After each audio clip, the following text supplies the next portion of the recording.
You've got the new pattern, you've got the yarn, you've got the needles, you've got everything, and yes, you can start. You think you can get everything fine. You kind of know what you're doing with your work, but you haven't done a swatch. And these are the reasons why you need to do a swatch.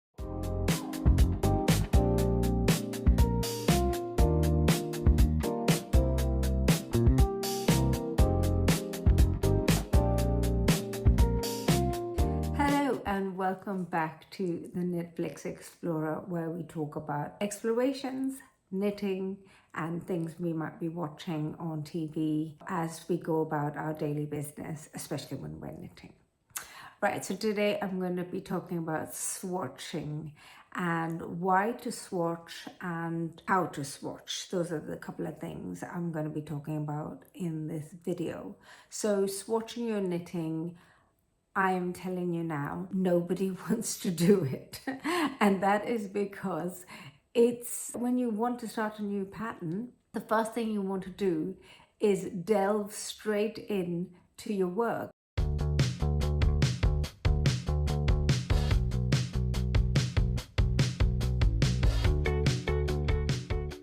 Now I'll start with what is a swatch.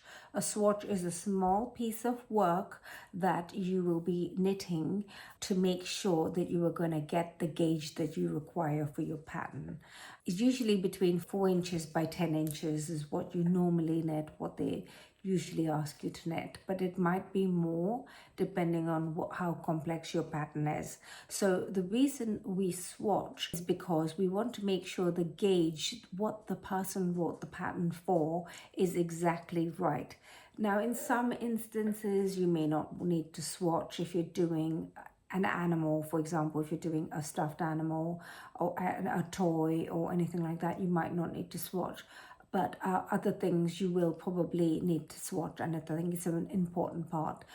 So the first thing is making sure that when you knit with the desired needles and the yarn that the person who wrote the pattern requires you to do, it keeps in with the measurements of the pattern. So when you do the swatch, if your swatch is too large or too small, you adjust your needle size to get what the designer wants you to get. So that's one of the things you will need to do when you're swatching. The other thing I found useful for swatching, and the reason I will swatch, is if you're doing a complex pattern, you look at the pattern, and if it's a cable knitting, then you want to learn how to make sure you're doing the pattern correctly. So I would definitely swatch if you're doing cable work. Lace work, it's absolutely imperative that you swatch your piece, because that way you can definitely check.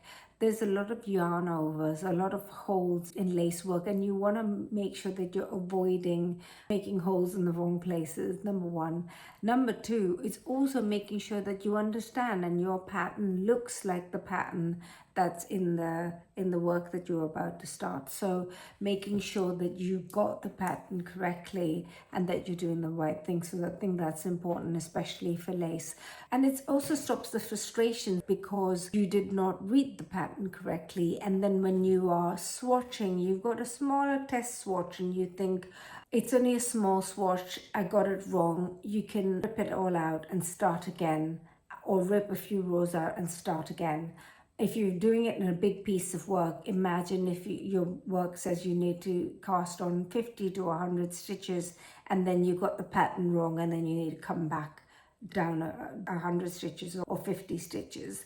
So it's important that you do it in a small piece. You can get what you need from the gauge. You make sure that it stops you from all the frustrations of pulling your hair out later on in your work. So I think it's important to make sure you swatch, especially if it's complex. Now, saying that, on a simple piece, it's also important, because if your piece, simple as if it's just a plain garter row or a stocking knit stitch, even though it's plain, you also need to make sure that it is knit to the size that you want, and you don't want it too big and you don't want it too small, and you also don't want to run out of yarn. So make sure you get the yarn that you need according to what the designer asks you to get.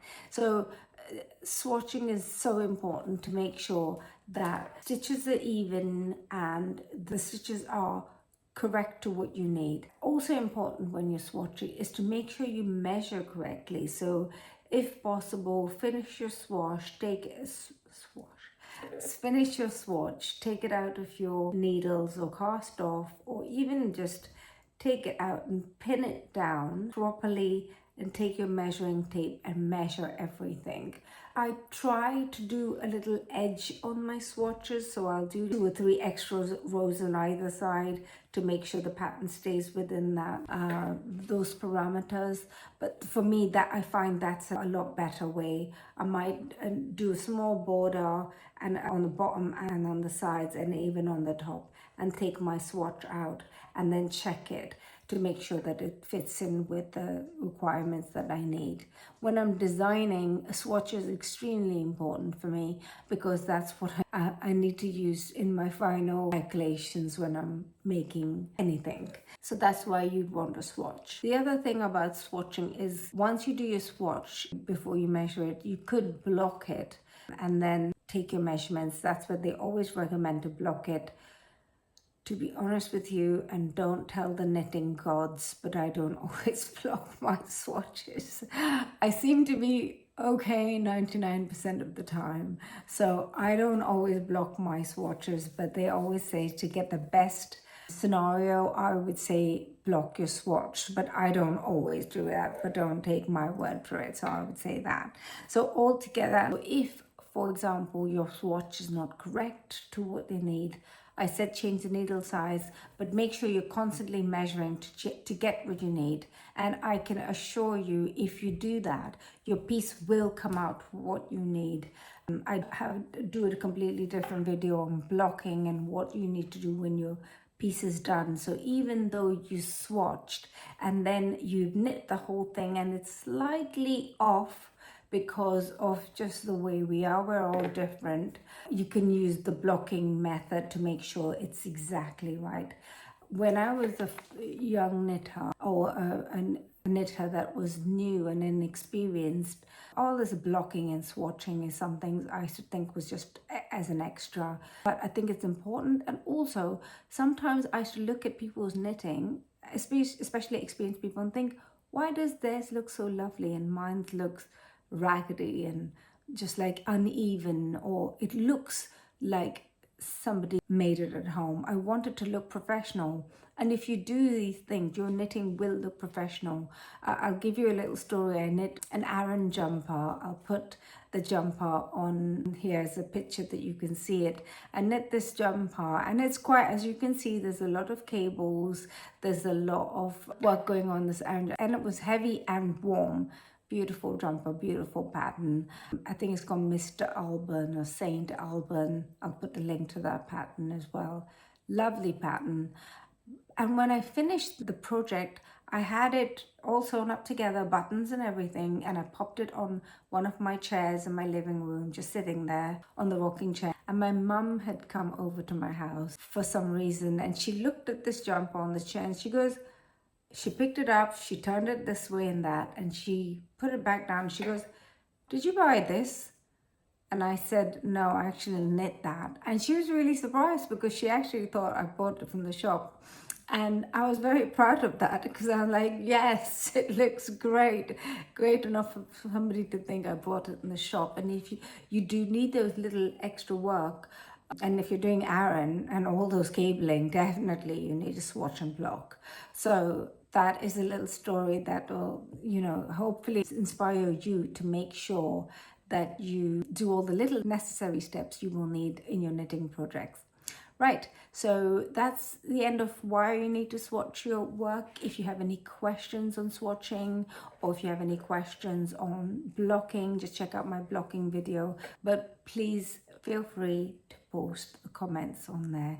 Do subscribe to my channel. It's called the Knitflix Explorer, where I will talk about things about knitting and my traveling, and sometimes things I'm watching on TV. Have a good day, and thank you for watching. Do subscribe and like. Thank you. Bye-bye.